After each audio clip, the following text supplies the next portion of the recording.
Jumat kemarin Atarsya dan Ananda Lontoh resmi menjadi sepasang suami istri. Mereka melangsungkan akad nikah di kediaman Nanda di perumahan Geraha Raya nomor 30, Bintaro Sektor 11, Jakarta Selatan. Namun sangat disayangkan, peristiwa membahagiakan itu sempat diwarnai peristiwa tidak menyenangkan antara panitia mewakili kedua mempelai dan wartawan peliput. Para wartawan, fotografer maupun juru kamera yang sejak pagi datang ke rumah Nanda ternyata tidak diizinkan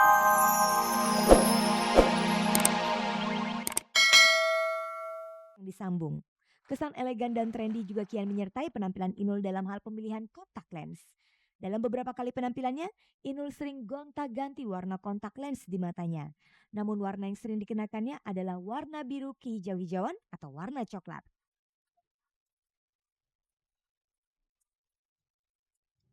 Bulan suci Ramadan juga memberi makna yang dalam bagi pedangdut yang kini merambah sinetron itu. Dalam sebuah sesi pemotretan oleh tabloid Cek dan Dicek, Inul tampil dengan busana muslimah.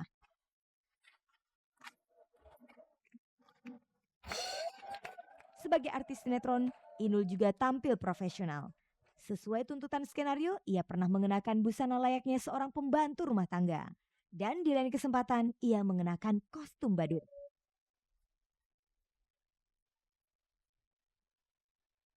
Sebagai penyanyi yang fenomenal, penampilan Inul kerap menjadi perhatian para perancang busana dan penata rias. Tentang perubahan gaya dan penampilan Inul dari waktu ke waktu, perancang busana Ivan Gunawan dan penata rias artis Derry memberikan penilaiannya. Inul pas pertama kali gue ngeliat tuh sumpah yang masih Jawa banget, tradisional banget. Yang aku lihat Inul pertama kali tuh kaget aja gitu loh. Cuman dia pede banget dengan apa yang dia punya, apa adanya. Dia tampil begitu aja gitu loh. Polos apa adanya gitu. Yang kalau gue lihat sih sebenarnya gayanya dia masih kayak penyanyi-penyanyi kafe kali ya, Bo. Lebih yang rambut yang kucir kayak pang gitu, terus yang matanya masih sipit. Aku sempet sih waktu itu pernah make upin sekali waktu itu buat acara iklannya dia. Nah di situ juga aku tahu bahwa orangnya emang ternyata dulu tuh emang sebelumnya itu gitu dia tuh yang memegang semuanya sendiri. Jadi dia profesional.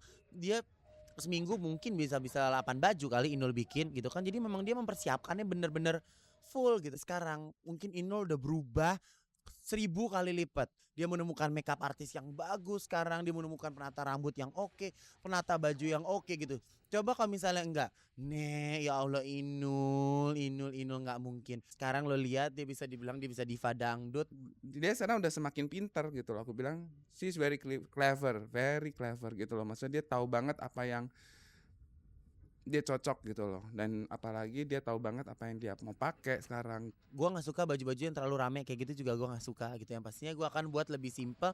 Mungkin justru gue buat Inul kayak Britney Spears kali ya, Bo. Gue ngeliatnya lebih kayak gitu, gaya-gayanya lebih ke Britney Spears, lebih ngepop tapi seksi gitu. Kalau gue ngeliat dia kayak gitu ya gue sih bukannya ke Britney Spears. Gue pasti akan melihat uh, patokannya Shakira kali ya. Mungkin gue akan bikin rambutnya segede Diana Ross, keriting gitu. Keriting gede banget gitu kan, yang lebar gitu tapi lebar gitu. Terus dia kena angin-angin gitu, terus dia goyang-goyang gitu kan. Pasti kan keren banget kan. Yang nggak berubah sama Inul sampai sekarang ya diam aja, kalem gitu kan. Kalau nggak diajak ngomong ya nggak ngomong gitu kan. Kalem aja, itu yang kayaknya nggak berubah, memang itu adalah Inul gitu kan.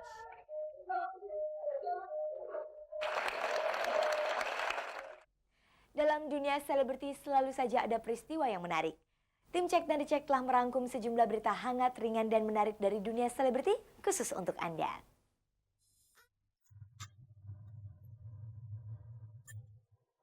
Pemirsa, inilah kabar gembira bagi Anda pemirsa setia tayangan paling bergengsi, Cek dan Dicek. Mulai bulan Maret mendatang, Cek dan Dicek yang tayang di RCTI menambah jam siarannya dari 3 kali menjadi 4 kali seminggu. Selain hari Selasa, Jumat, dan Sabtu pukul 16 waktu Indonesia Barat, tayangan infotainment dalam kemasan jurnalistik ini juga hadir pada hari Rabu dengan jam tayang yang sama. Menurut Haji Ilham Bintang, produser tayangan Cek dan Dicek dalam jumpa pers di Zoom Resto and Lounge Jakarta hari Jumat kemarin, penambahan jam tayang Cek dan Dicek merupakan kebanggaan tersendiri. Kenyataan itu menunjukkan bahwa tayangan yang digagasnya dipercaya sebagai program infotainment yang menyajikan informasi aktual, mendalam, dan terpercaya bagi pemirsa televisi. Kepada wartawan yang hadir, Ilham Bintang menjelaskan bahwa Cek dan Dicek hadir 4 kali seminggu setelah melalui berbagai pengalaman meliput di lapangan.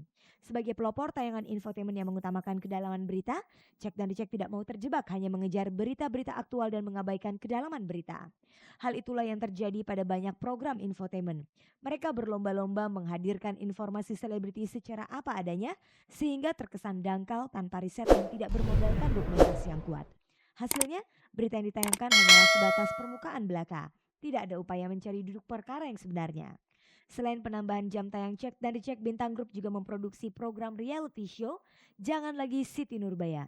Acara ini merupakan produksi anak perusahaan yaitu PT Bintang Mediasari Usaha bersama Rek Production. Rencananya acara ini akan ditayangkan di stasiun televisi RCTI setiap hari Minggu pukul 18 waktu Indonesia Barat dan perdananya akan tayang pada tanggal 28 Maret 2004 nanti. Acara yang dipandu penyanyi Andin dan aktor Didi Petet ini menampilkan kisah nyata dalam bentuk reality show di mana seorang gadis remaja memilih 3 cowok untuk dijadikan teman kencannya. 3 cowok ini harus melalui beberapa tahap sebelum akhirnya terpilih. Caranya bisa saja seperti hangout dengan sahabat-sahabat, keluarga, atau mantan pacar sang cewek. Dilanjutkan pertemuan dengan orang tua sang perempuan hingga akhirnya ditentukan siapa cowok yang terpilih. Semoga saja penambahan jam tayang Cek dan Dicek dan reality show Jangan Lagi Siti Nurbaya dapat memuaskan Anda dalam menyaksikan program-program berkualitas di saluran kebanggaan Anda RCTI OK. Acara Cek dan Dicek edisi Rabu nanti akan menggantikan program infotainment Buletin Sinetron yang juga diproduksi oleh Bintang Group. Buletin Sinetron kemudian berubah jam tayang menjadi hari Jumat pukul 7 pagi.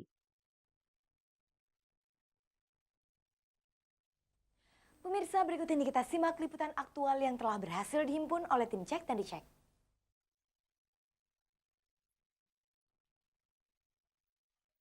Jumat kemarin Atarsya dan Ananda Lontoh resmi menjadi sepasang suami istri. Mereka melangsungkan akad nikah di kediaman Nanda di perumahan Geraha Raya nomor 30, Bintaro Sektor 11, Jakarta Selatan.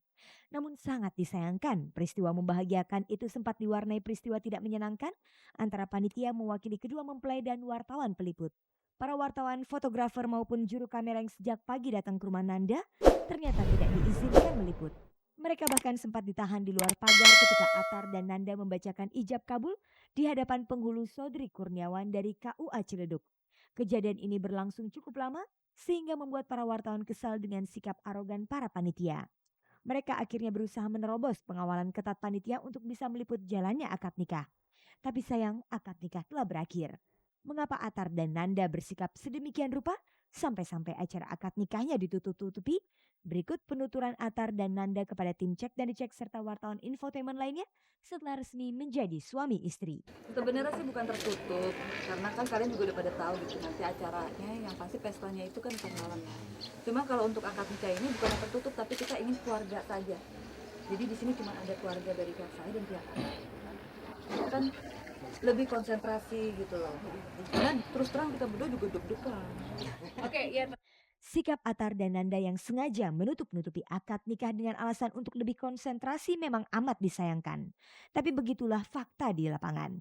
Informasi yang diperoleh tim Cek dan Dicek seputar jalannya akad nikah, Atar memberikan seperangkat alat sholat dan cincin mas putih sebagai mas kawin kepada Nanda. Bertindak selaku wali Atar pamannya sendiri, Fahri Hamka, sementara wali Nanda adalah orang tuanya, Peter Lontoh Rahman dan Anissa. Akad nikah juga dihadiri sanak famili dan rekan-rekan kedua mempelai. Apakah ketertutupan Atar dan Nanda berkaitan karena mempelai pria telah melangkahi kakak kandungnya Atalarik yang belum menikah? Atau ada alasan yang lebih mendasar sehingga mereka begitu tertutup? Mungkinkah karena mereka belum mempersiapkan pernikahannya secara matang? Tadinya emang nggak rencana untuk dirayakan. Tadinya cuma kecil-kecilan, cuma buat teman dan keluarga dekat. Akhirnya sampai malam besar, akhirnya kita pakai ini kan koordinator ya. Jadi ya karena waktunya sangat mepet, cuma sebulan setengah, jadi kita mesti ke sana, kita mesti ke sini, dan emang waktunya juga kita kan mesti seminggu sebelumnya mesti nggak boleh keluar. Ya kadang-kadang malam-malam mungkin. Atar dan Nanda menjalin kasih selama 3 tahun. Masa pacaran mereka sempat diwarnai peristiwa tidak mengenakan ketika kakak Atar, Atila dan mantan istrinya Wulan Guritno menjalani proses cerai 2 tahun silam. Atar sempat mendekam di tahanan karena dituduh melakukan pengerusakan mobil milik Wulan Guritno. Selama Atar mendekam di tahanan, Nanda tampak setia mendampinginya. Apakah Atar dan Nanda tidak takut akan mengalami peristiwa serupa? seperti yang dialami kakaknya. Yang mau dibangun ke depan ya itu apa bedanya apa namanya pribadi masing-masing ya. Kalau kita lihat di kakak aku kan pribadinya abangku seperti ini dan perempuannya seperti itu.